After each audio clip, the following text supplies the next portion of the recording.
J'ai appris chez ma mère, elle m'a relaté une chose.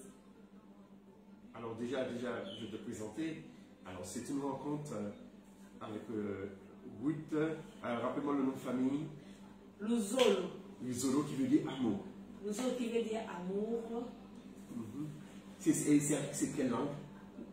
C'est la langue Manyanga. Ah, c'est la langue Manyanga. Oui. Et ma première fille, je l'ai appelée Amour. Ah bon? Alors, je dis Luzolo, hein, Amour. Et cette langue de Manyanga, c'est quelle langue ça? C'est la langue africaine, c'est la langue Manyanga. La langue s'appelle Manyanga. Langue Nyanga. Nyanga. Langue Nyanga. Langue Nyanga. Les habitants de ce village, on les appelle des tribus Manyanga. Oh, ok. On a 10 secteurs de Manyanga. Manyanga a 10 secteurs. On a plein de secteurs. Okay, il y a 10 secteurs dans notre tribu. Il y a 10 secteurs. Ok. Nous, on est dans le secteur Kivunda, dans le secteur Sundi, dans le secteur Mbanzamoyo, dans le secteur... il y a plein de secteurs à Manyanga. Il y a plein de secteurs. Quand on a parlé avec maman, elle m'a relaté comment on faisait pour la traite. Comment capturer les gens. Comment capturer les gens. Si on te voit dans la famille que tu es un peu turbulent, tu es courageux, on te prend la nuit, en dormant, on te prend, on met le feuille de paille, le palme, et les feuilles de banane. On te couvre sur ça. Et on t'amène sur le tupo, dans une chaise là, comme le roi. On t'amène toute la nuit. Ils peuvent marcher le village Manyanga jusqu'à Kikwiti ou à village de Sakata, de Yaka. Là-bas, on te met sur... Tu vas te retrouver, tu te réveilles à 8h, 9h, tu es dans notre village, et puis notre province, disons. Et on te met là-bas sur les chefs coutumiers. Et tu verras, quelques temps après, tu restes là pendant 1 ou 2 semaines, après quelques temps, le blanc vient t'acheter. Il te donne la caution des petites choses, et puis il t'embarque, tu prends le bateau, tu pars. C'était ça. C'est ce que ma mère m'a dit. Et mon père aussi me l'a confirmé. Parce que lui-même, mon père, a vécu ça. C'est son arrière-grand-père. Il a vécu ça. Il a vécu ça. Mon père a vécu ça. Et puis, leur cousin aussi qui était là-bas. Mais il n'a pas pu arriver en France ou aux États-Unis. Il est mort. Il est mort où, sur le bateau ou sur le bateau. Sur le bateau. Sur le bateau, il est mort sur le bateau. Et comment on a su qu'il est mort sur le bateau? Comment on a su qu'il était mort sur le bateau? On l'a envoyé. On l'a renvoyé. On l'a envoyé au pays. Au pays. Ok. C'était à bord du bateau, on l'a renvoyé au pays. On a vu que le mec est mort et on l'a envoyé. C'était beaucoup plus les hommes. Même aussi les femmes. Pour que les femmes ne soient pas traitées comme esclaves, les femmes avaient l'habitude de mettre quelque chose dans leur bouche. De l'argile, il fait comme une pierre là. Il a mis dans la bouche, même ici au nez, même ici dans ses lèvres, pour qu'on ne puisse pas l'amener. Il y a beaucoup de femmes qui sont tatouées, qui se sont fait blesser, faire des cicatrices au visage pour qu'on la mette pas comme esclave. Ok. Comme ça, elle est plus jolie. Elle est plus jolie, elle est plus jolie, elle est plus belle. Ah ben, on aimait les femmes les plus jolies, ok. On aimait les femmes les plus jolies. Et beaucoup plus le traite, cette traite-là on nous a traité beaucoup plus de Manyanga. On partait de Manyanga jusqu'à Kikwiti, vers notre province. Depuis Congo central, à l'époque c'était Bas-Congo, Bas-Zaïre. On prenait au Bas-Zaïre et on amenait au Bandundu. Après au Bandundu là-bas, on te transmet chez le blanc et puis on t'amène. C'est pour cela dans l'histoire, quand on dit qu'il y a l'histoire, l'Afrique est le berceau de l'humanité. Moi je me dis oui, non, c'est pas l'Afrique qui est le berceau de l'humanité. C'est le Congo en fait qui est le berceau de l'humanité. Parce que même en histoire, on nous dit l'Afrique est le berceau de l'humanité. Alors les premiers hommes apparus où? C'était au Congo. Mais c'est nous les Congolais qui sont les premiers. C'est nous les Congolais.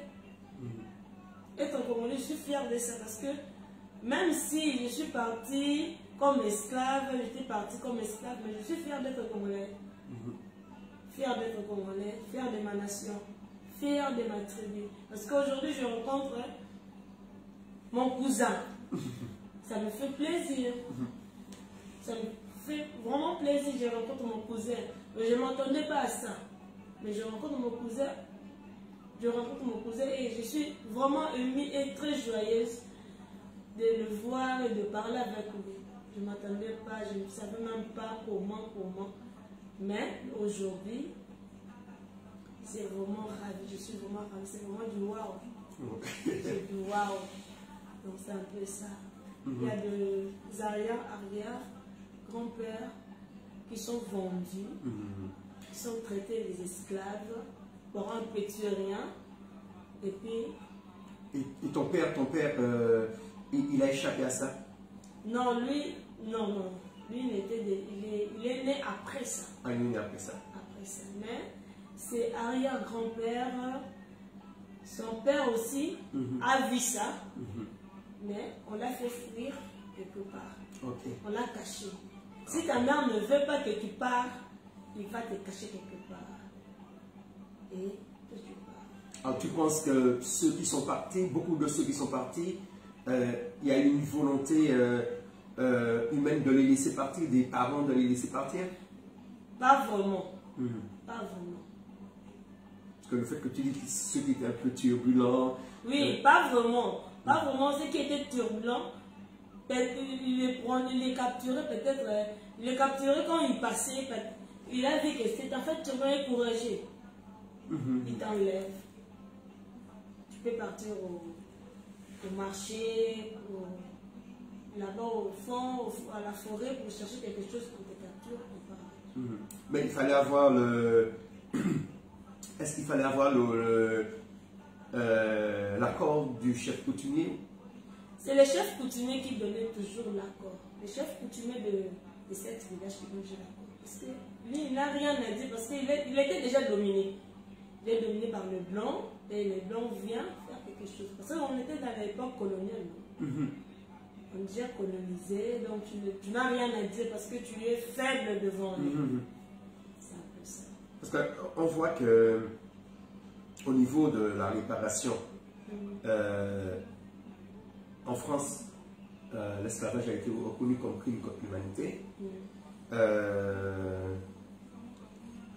Aux Antilles, bon, il y a des lieux de mémoire. L'Église catholique, le pape, a demandé pardon parce que l'Église catholique aussi a participé à tout ça. Mais est-ce que les chefs coutumiers ils ont demandé pardon par rapport à tout ça? Parce que si les chefs ont donné leur accord, est-ce qu'ils ont demandé pardon? Est-ce que tu penses qu'il faudrait qu'eux aussi fassent un geste à ce niveau-là, demander pardon? Oui, si le pape a fait ça, si l'Église catholique a fait ça, pourquoi pas eux? Ils doivent aussi demander pardon. Bon, là, j'en sais rien s'ils ont déjà demandé ou pas. Parce que bon, pour l'instant, je n'ai pas entendu que les chefs coutumiers ont demandé pardon. Parce que moi, je me dis que même s'ils étaient dominés par les Blancs, ce n'est pas le Blanc qui savait où se trouvent les enfants. Il fallait que ce soit des gens, des locaux. Et je me pose la question, est-ce que les chefs coutumiers, pour enlever cette... je sais pas, parce que ça, le pardon, en tant que chrétien, on dit que c'est une puissance qui libère. Et des fois, Dieu peut permettre que tant qu'on ne demande pas pardon, il y a un certain lien, comment dire, spirituel. Et c'est le pardon qui peut couper ce lien spirituel. Est-ce qu'un jour, après toute cette démarche que nous faisons sur le plan de la mémoire, un moment sur le plan spirituel, le chef coutumier ne devrait pas aussi s'exprimer et reconnaître la part des chefs dans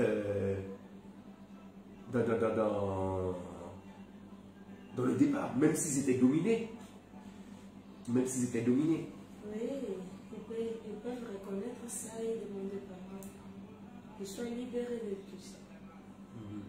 Ça, c'est un gros dossier. Hein? C'est un gros dossier. On est des humains. Et puis, être un chef, en tout cas un chef coutumier, n'a pas l'habitude de s'humilier. N'a pas l'habitude de ça. Mais, le pape, il est comme un chef coutumier, c'est un chef. Le pape, c'est un chef. Il y a une différence entre un chef coutumier et le pape. Allez-y comprendre. Il y a une différence entre les chefs. Mais les deux sont chefs. Si lui, il a fait pour la Shoah aussi, par rapport à la participation des catholiques par rapport à la Shoah, par rapport aux juifs. Il a fait par rapport à l'esclavage. Et je pense peut-être qu'il manque une autre part, parce que la France a reconnu que c'est un crime contre l'humanité. Vraiment. Oui, ils doivent demander pardon, c'est pas grand chose. C'est pas grand chose. Mais c'est quelque chose qui a un impact dans le monde spirituel. Oui.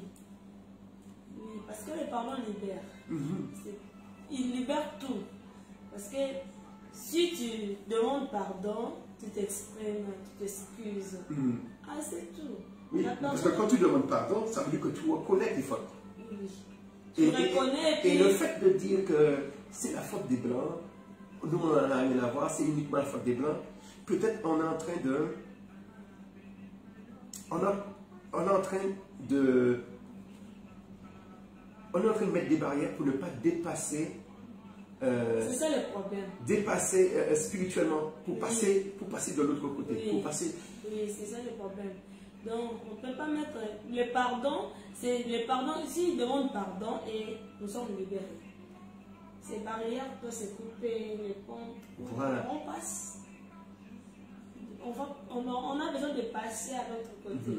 On n'a pas besoin de rester là statique, regarder ou quoi. On a besoin de passer.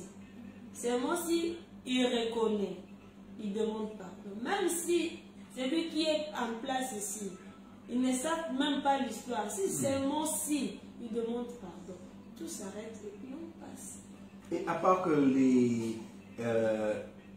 les enfants, ceux qui étaient turbulents, quels étaient les autres critères qui faisaient que on capturait les enfants?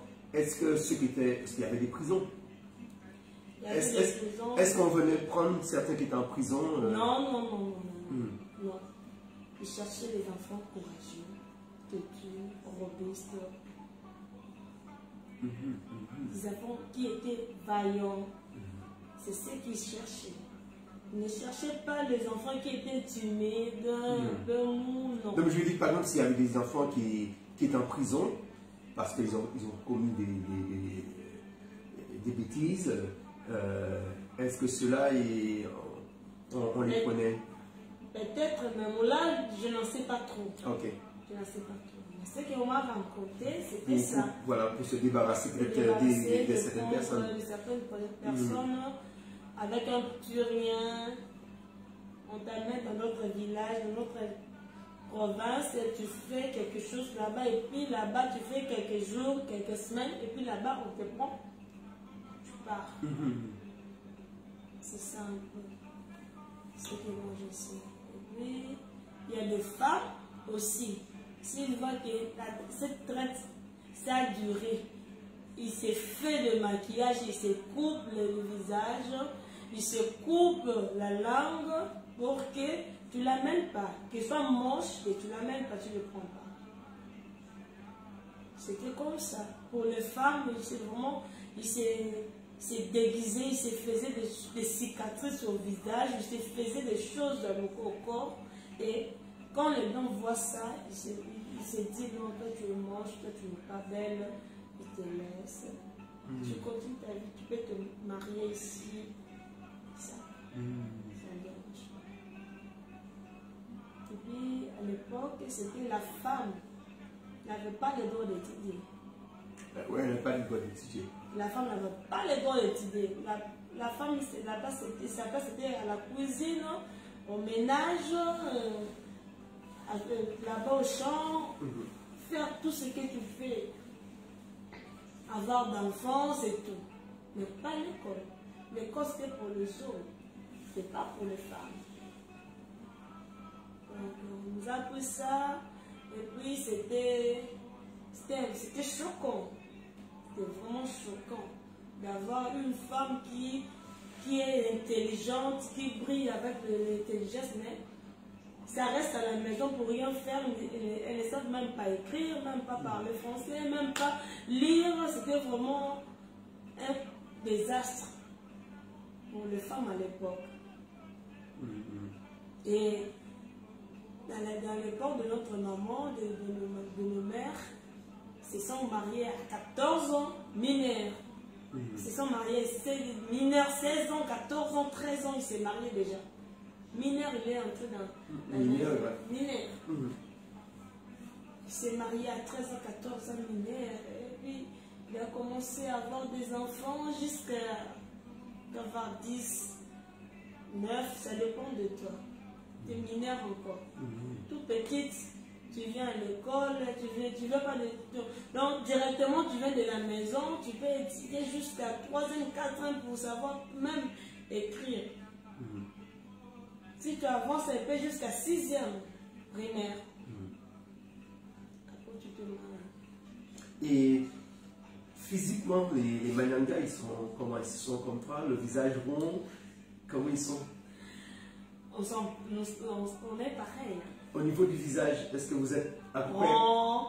On est Parce que ma mère, elle a un visage comme toi. Ah bon? Voilà. Le visage arrondi. Nous, les Manyangas, on est un visage rond. Nos femmes, nous, les femmes Manyangas, on est douces, tendres.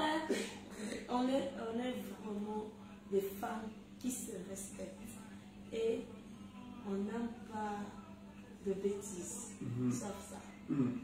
Les femmes Nyanga sont des femmes douces, tendres, émouvantes, motivantes.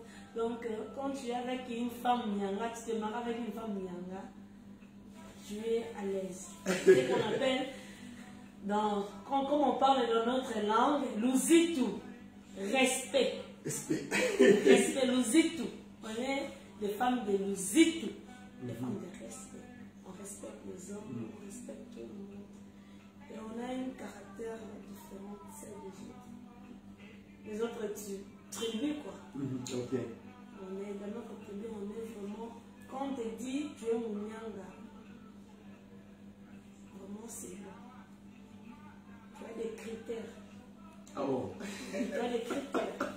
C'est pas que j'ai fait des éloges pour mon tribu, non, mais je sais. Parce que je l'ai vu chez ma maman, je l'ai vu chez la sœur de ma mère, je l'ai vu chez mes tantes, chez mes cousines. Ils sont trop dociles devant leur mère. Et toi aussi, tu as appris ça? J'ai appris ça. Toi aussi, tu es comme eux? Je suis comme eux. Je sais où je peux me limiter, je sais où je peux pas, je sais mes limites, hein. Je sais là où je peux entrer, là où je ne peux pas, là où je fais ça, là où je ne fais pas, donc je me limite, je suis à un certain niveau de me limiter. Si on ne me donne pas la vague, je ne parle pas. Ok. Et c'est ça. C'est toujours ça, nous les Manyangas, on est comme ça, nous les femmes Manyangas. Les hommes Manyangas sont des hommes très calmes, très doux. Les hommes là, ils sont intelligents. Qui a beaucoup de choses qui a beaucoup de choses dans la tête, il peut faire des choses. Parce que les hommes Manyanga traitent même dans le tradit praticien. Peut être traité de la vipère le venin de la vipère, il peut être traité contre le poison. Il y a des plantes dans notre village qui peuvent être traitées contre le poison, qui peuvent être contre beaucoup de maladies. Et mon arrière-grand-père, c'est ce qu'il a fait comme métier. Ah oui, comme métier. Comme métier, quand il arrive en Martinique, il traitait les venins de serpent, le morceau de serpent. Oui. Ah, qui veut dire que c'est une spécialité des Manyanga. Oui, spécialité des Manyanga. Parce que même si un serpent te mord maintenant, on a une pierre. On a une pierre, on te met là où t'as mordu et il va aspirer le venin, il aspire le venin et puis quand ça tombe, tout le venin part dans ton corps. Ok. On met des produits, on peut mettre les feuilles, on te met là et la paix guérit. Ok. Donc avec nous, dans notre village, il y a plein de choses. Je comprends pourquoi que tout le sud de la Martinique venait chez mon grand-père. Et c'est le premier mec Congo. Et parmi les Noirs, parmi ceux qui avaient été les descendants d'esclaves, qui avait une maison couverte en tuiles. C'était le premier parce que c'était quelqu'un qui était très respecté.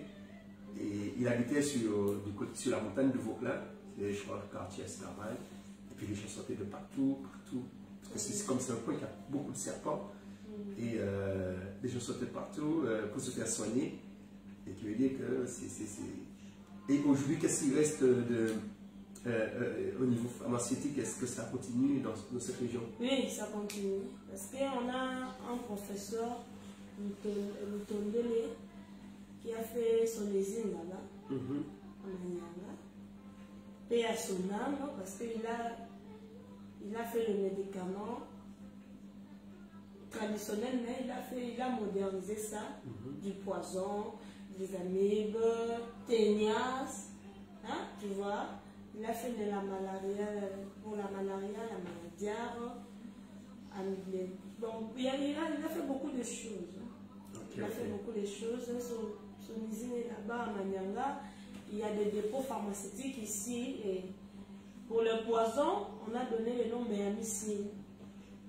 Méamicine, c'est le nom de sa femme. Parce que quand il a conçu ça, il n'avait pas le nom pour le donner. Il n'avait pas le nom pour le donner. Sa femme s'appelait Méa. Et on a donné le nom Méamicine. Et là, il est le logo de sa femme, la de sa femme. Et ça, c'est le nom de quoi? Du médicament ou du site? Du médicament. Du médicament. Le site, c'est le Tondele, le laboratoire tout Tondele. Et ce médicament-là, c'est un médicament contre c'est contre quoi? C'est contre quelle maladie? Malaria, typhoïde, amibias, antipoison, ténias. Donc, il a fait beaucoup de choses. Et ces maladies-là, ce sont des maladies qui s'attrapent comment? Par voie respiratoire ou... Respiratoire, on peut te piquer. Ça peut venir des moustiques aussi? Des moustiques, des morsures de serpents aussi. Et... il y a les scorpions aussi ici? Scorpions, non? Non. À part le serpent, qu'est-ce qui est venimeux ici à part le serpent? Il y a les scorpions, mais... Il n'y a pas d'araignée venimeux? Non, il n'y a pas d'araignée venimeux. Il n'y a que le serpent. Les scorpions, mais pas ici. C'est trop loin. Pour le voir, c'est trop loin. C'est un peu ça. Mais on traite ça, déjà. On a des feuilles qui traitent ça. Ok. Il y a des gens qui traitent ça, qui prennent ça, ils mélangent, ils te mettent, ça va. Et ce qui est bizarre, mais le fait que mon arrière-grand-père est arrivé en Martinique, la végétation n'est pas forcément pareille. Et la question que je me pose, peut-être qu'il a retrouvé certaines feuilles. Oui. Il a peut-être retrouvé cette plante qu'il y avait au Congo. Oui. Il avait retrouvé des plaies parce que notre végétation, c'est un peu, compliqué. Mais là, si je vois, même moi, c'est que je connais d'autres faits ici, mais je pars dans d'autres pays. Quand je vois ça, je mélange, je dis ça, c'est bon. C'est bon pour ça, ça passe. C'est déjà de la mettre. C'est un peu ça. Donc, pour nous, côté végétation, on est vraiment des super. Des végétations super, super cool. Ok. Même sur les alimentations, comment manger, on mange très bien. Il y a plein de choses dans notre village. Alors, vous mangez quoi? Il y a les haricots, il y a la chouang, il y a le foufou. La chouang? La chouang. C'est à base de manioc, à base de quoi? À base de manioc. Okay. Il y a le maïs, il y a les safou, il y a les bananes plantées, il y a les bananes, il y a les patates douces. Il y a plein de choses. Il y a plein de choses. Si tu pars là-bas, donc il y a les avocats. Et la vie actuellement, elle est comment là-bas? Elle est toujours comme du temps ou ça s'est modernisé? Ça s'est modernisé. Au fur et à mesure, il y a des gens qui partent là-bas. Chaque fois, ils construisent des maisons. Ils achètent, ils construisent des maisons. Et ça va. Ok. Et c'est devenu des villes, je ne dis pas comme Kinshasa, mais qu'il y a des maisons en ville. Il y a des maisons, oui. Au niveau de l'automobile, il y a beaucoup d'automobiles là-bas ou... Oui, il y a des motos, il y a des motos Gizi qui peuvent entrer. C'est plus des motos? Oui, c'est plus des motos. Sauf que il y a d'autres places, les motos ne peuvent pas accéder parce que le moto ne peut pas accéder parce que il y a un peu de la boue, le chemin c'est un peu praticable. Là, on passe parce que là, on prend ici jusqu'au fleuve. Au fleuve, on prend les bacs, on traverse. Nous, on traverse le fleuve. Ok. Et puis là-bas, on entre avec le camion. Le gros car monte de montagne, on passe, même sur la jupe, on passe. Et les villages, comment ils font pour s'alimenter? Est-ce qu'ils consomment que local, mais est-ce qu'ils reçoivent aussi des choses qui viennent par bateau? Oui. Il y a des téléphones là-bas, il y a des groupes électrogènes, il y a des téléphones, il y a des cabines. Téléphoniques, ils viennent, ils achètent, ils sortent aussi, ils vendent et ils achètent. Ok. Tu pars là-bas avec le poisson, peut-être les poissons salés. Tu pars là-bas, tu les vends et tu achètes. Tu peux faire la mise à l'échange. Voilà, les échanges. Dans les villages, tu fais un fonds, les échanges, tu fais les échanges et puis tu rentres. Tu reçois les arachides, peut-être les arachides, tu reçois les foufous, tu reçois le maïs, les safou, il y a plein de choses que tu vas recevoir. Alors, les métiers qui sont à Manyanga, les métiers qu'on retrouve, c'est tout ce qui est pharmaceutique. Il y a aussi du pétrole là-bas? Il y a du pétrole. Et c'est exploité ou pas? Non. C'est pas exploité. Ah, c'est encore brut. C'est encore brut. Ok. Et ils pensent l'exploiter ou bien il y a des... Ils pensent le faire parce que c'est à peine le Congo, on est en voie de développement. C'est à peine. C'est à peine notre pays, on est en voie de développement. Mais est-ce que, parce que comme maintenant, on commence à dire moins de pétrole, est-ce qu'on voudra investir dans le pétrole? Oui, pourquoi pas? Parce que comme maintenant, dans les pays développés, on essaie de consommer moins de pétrole, parce que c'est pour ne pas polluer. Est-ce que le Congo voudra aller dans ce sens, aller des nouveaux puits?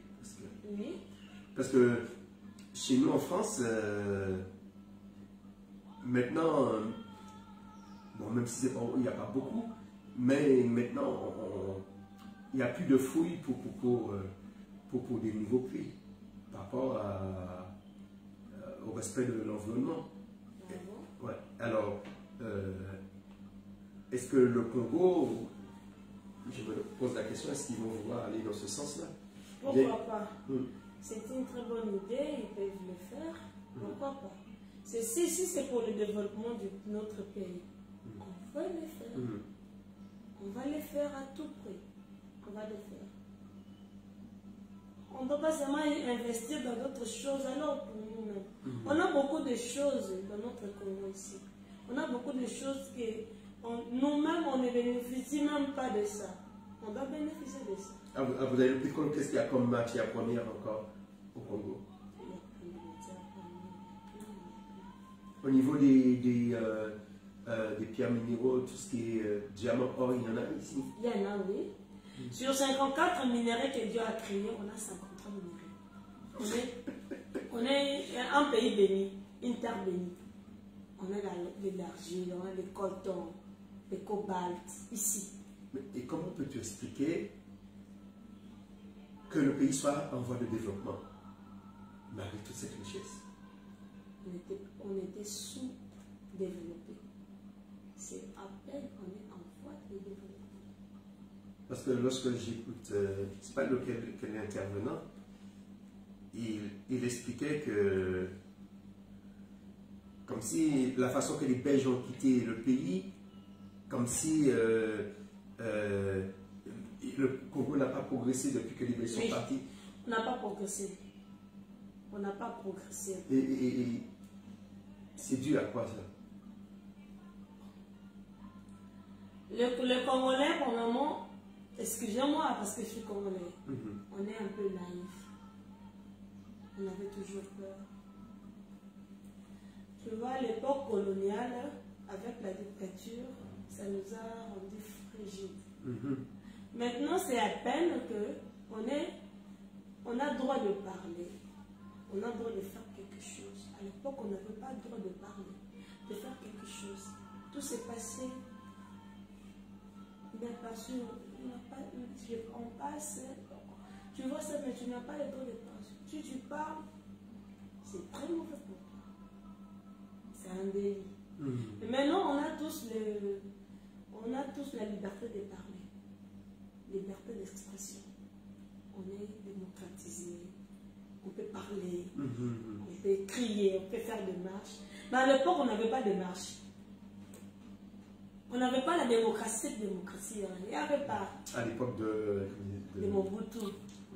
On n'avait pas la démocratie. C'est Kabila qui a ramené la Oui, c'est Kabila qui a ramené la démocratie. Et ils ont un peu ouvert la mémoire et puis tout le monde peut parler. Tout le monde peut s'exprimer, peut passer à la télé, peut faire ça, peut faire ça. Peut annoncer cela à la radio, que non, il y a une marche. Auparavant, on n'avait pas les téléphones. On n'avait pas les téléphones pour même communiquer. On n'avait pas les téléphones, on avait seulement tu vois, même l'Internet, il n'y avait pas. Oui, bon, à l'époque, il n'y avait pas Internet. Mais le téléphone existait déjà à l'époque de Mobutu. Mais on n'avait pas les téléphones parce que tu vas appeler qui? Mais il faut que la personne ait un téléphone. Tu vas appeler qui? Donc, on ne savait même pas les téléphones. C'est à l'époque de Kabila. Et on a eu le téléphone. On avait déjà une satellite, mais on n'avait pas les téléphones. Voilà. Mais on a eu les téléphones. Vodacom est arrivé. Orange, RTL, puis tout ça. On a développé. On peut s'exprimer, on peut parler. Ah, c'est ça, ainsi de suite. Et maintenant là, au fur et à mesure, on continue, on avance un peu. Tout petit. On avance un peu. Non, ça va. Ok. Ben, je vais couper la vidéo parce que tu nous as dit beaucoup de choses et j'espère que ça a été édifiant pour tous ceux qui t'ont écouté. C'était Ruth qui est de la tribu de Manangam, comme moi, comme mon arrière-grand-père. Et j'étais très content de faire sa connaissance. Donc, que Dieu vous bénisse et puis à une prochaine. remise aussi.